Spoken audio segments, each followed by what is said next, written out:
You are the founder and CEO of Barebones Fitness, a soon to launch fitness app. What a title. Like, is it crazy hearing that? It's what I've wanted for so long, and I've manifested it, I've envisioned it, I've wrote it down, like I've written it 100 times, Yeah. that it feels like, okay, like I'm here, like I'm finally, it's happening.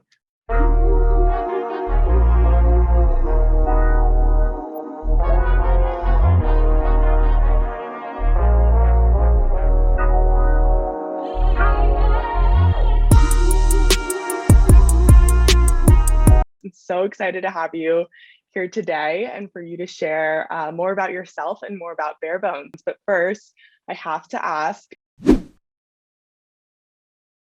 I played soccer my whole life, played collegiate at Pepperdine, and it was the best time. Not the smoothest ride, I will Mhm. say, but just finished back in 2020. So Barebones is a fitness content focused social media app. And the way I thought of it, I was literally on my treadmill at the gym, writing out my workout because I like to program what I'm doing for the week and for that day. And I realized I had gone into 5 or 6 different apps. I was on Instagram, TikTok, Mm. YouTube.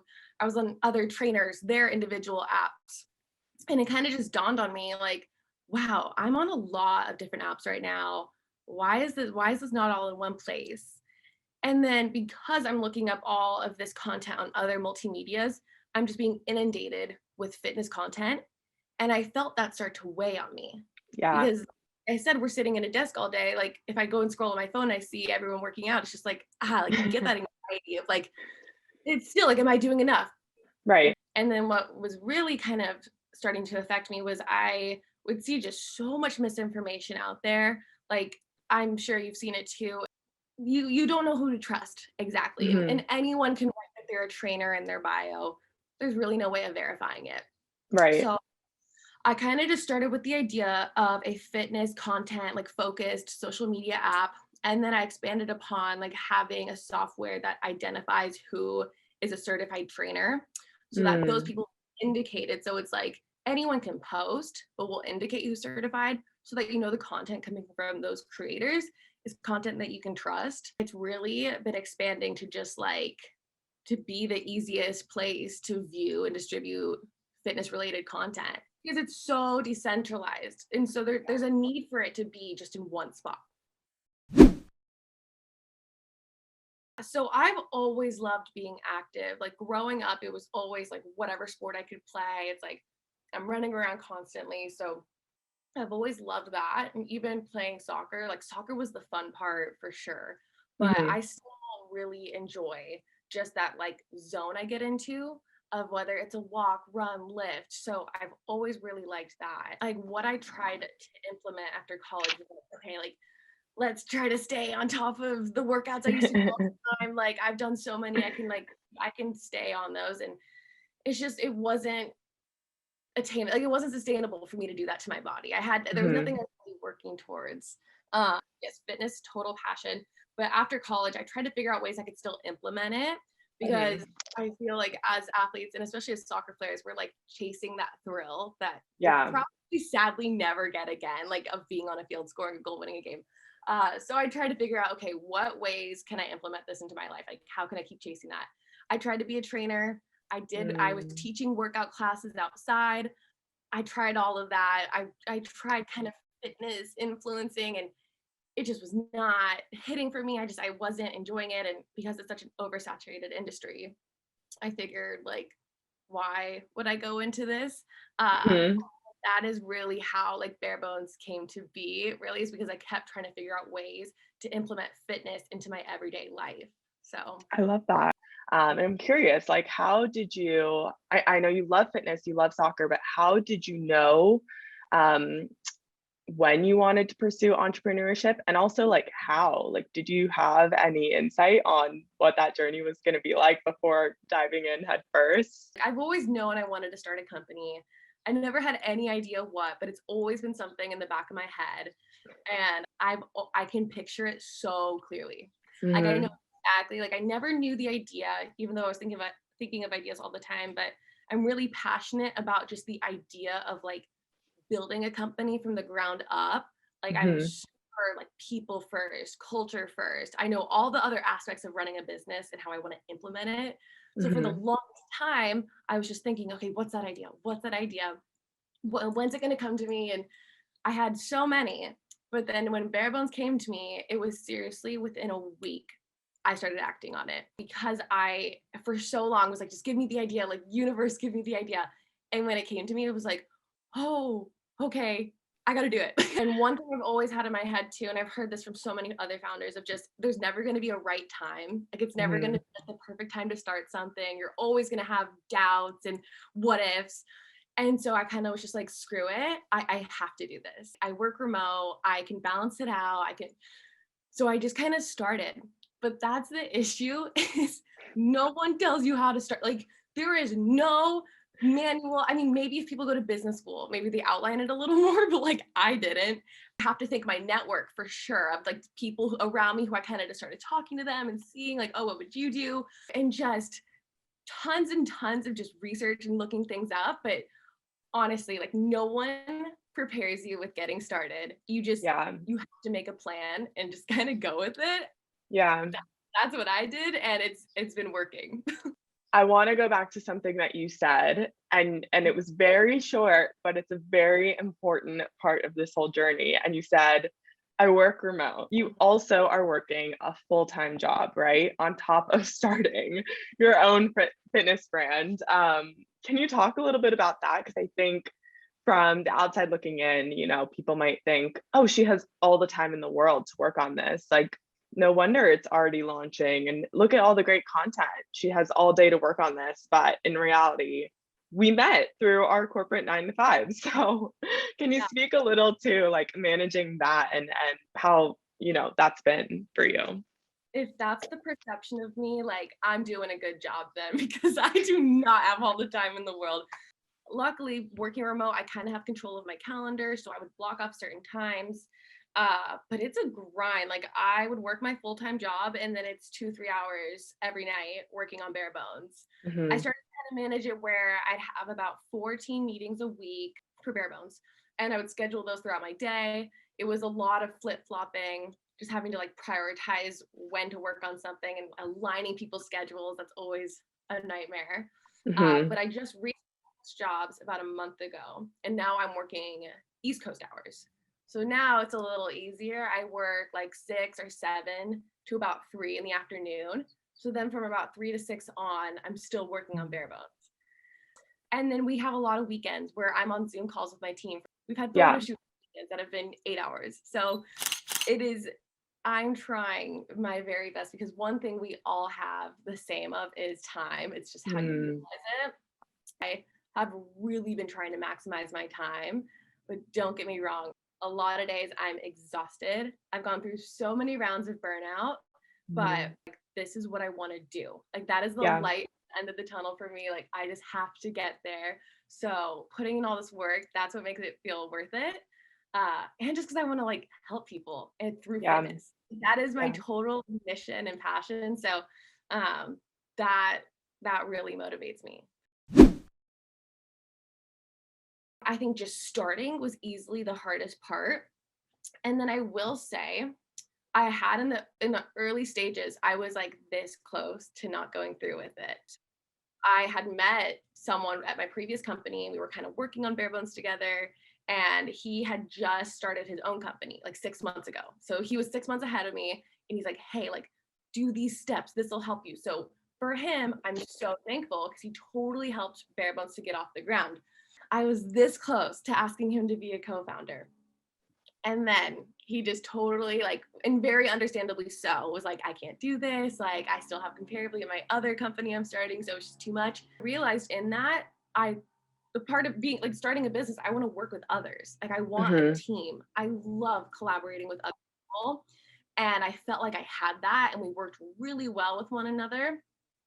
So it felt like when that was gone, it was like, oh shoot, like, is that a sign? Like, is it like, what Hmm. is that? And then I started approaching other people that I thought, okay, maybe they'd be like a good business partner with me. And that I think is where I faced the most obstacles, because every single person I asked was like, like the timing's just not right. Like, I don't know. Mhm. And then apart from that, I would just say the self-doubt. Like, I don't think I knew how much I would doubt myself, but Mhm. every day I'm tossing and turning. Like, I literally sit in bed at night and I'm like, shoot, like, did I like record that, or did I put that down? Like, did I write that down? Constantly. There's that constant. Mhm. And it's like, is this the right decision? Am I putting too much money into this? So that has been really hard, but I just really try to like power over those thoughts because I know Yeah. if there's a time to do it, I'm just gonna do it now. Like, I'm gonna do it. So It's crazy how sometimes we can be our biggest obstacles, right? Like, no one is telling us these things. They're all thoughts, they're yeah. all self-doubts, that there's that self part for a reason.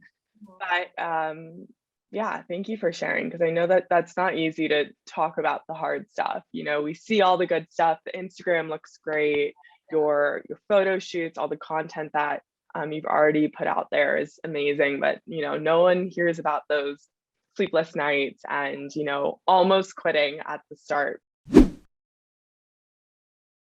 I went out on a limb and made a TikTok. It was along the lines of like, oh, I'm looking for a co-founder. Like, let's just see what the universe brings to me. Like, if you like fitness and you're an entrepreneur at heart, like, reach out to me. And Jordan, I had hundreds, hundreds of people respond. The video didn't even blow up. It like honestly maybe got like 200 something likes.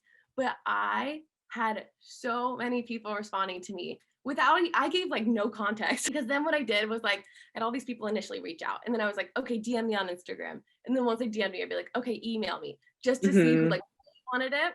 So then that number went down. So I totally on the fly just like kind of figured out this little like scorecard for myself and what I was looking for. There's two girls who just like stood out to me, and Mm. that's now Erica and Grace. So Erica Awesome. is like my CMO. She works in marketing at a really well-known like fitness nutrition brand. So Wow. her network is just insane. Her knowledge in the industry is incredible. And then I met Grace, and she was actually the one call that I almost like missed because I showed up late. She was just like off the bat, like super, I don't even know how to explain it. She was just so, I want to say like on her shit. Like, I don't know if I should Mhm. like cuss on this, but she was on top of it. And I could just tell in like the brief conversation we had. And she was a student at Georgetown. So they have like a Mm. really good entrepreneurship program there. And so I thought, okay, maybe we can tap into that network. But she's been working on like the operations side of everything with me. So that's like everything else. And then Sahan, I've known him. He's from Orange County. So I knew him back in high school, but he has this like incredible background. He was working at Apple, building apps, like doing the whole thing. And he Mhm. just reached out. He's like, hey, I saw your TikTok. Like, do you need someone to build an app? I was like, yes, like I'm building an app. Like, he's like, oh yeah, I can totally do this. And so when you see Barebones, Sahan is the one who built it. Like, it is beautiful. That is my full team, and I am so grateful for them. It's been so fun with them. For so long, my whole identity was being an athlete, and I'm sure you relate.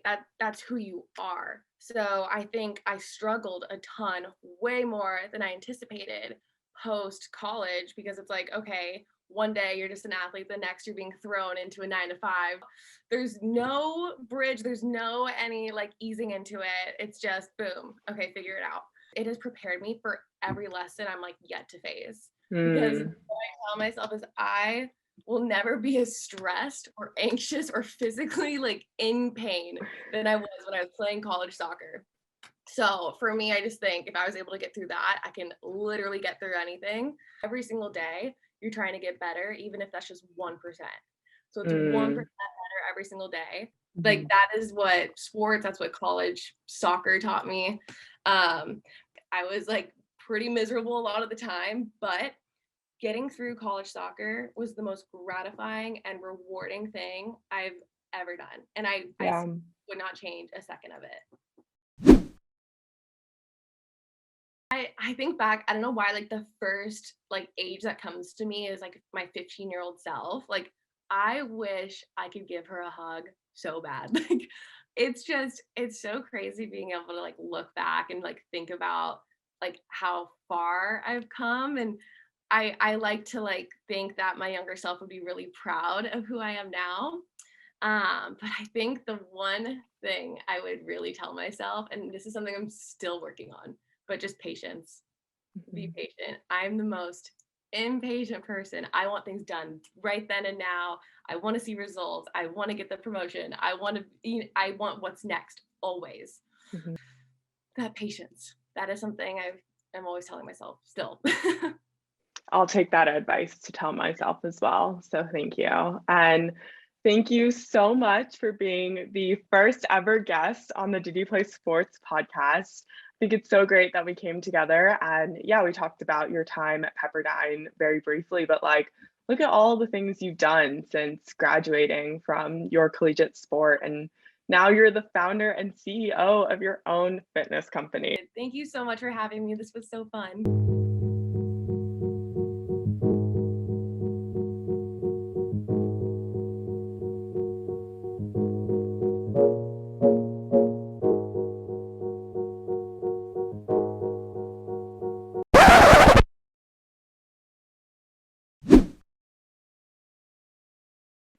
Ooh, I always wanted to play volleyball. It's kind of basic, but I would say the NPR podcast of How I Built This with Guy Raz. I think that's who it is. Ooh, I'm offense.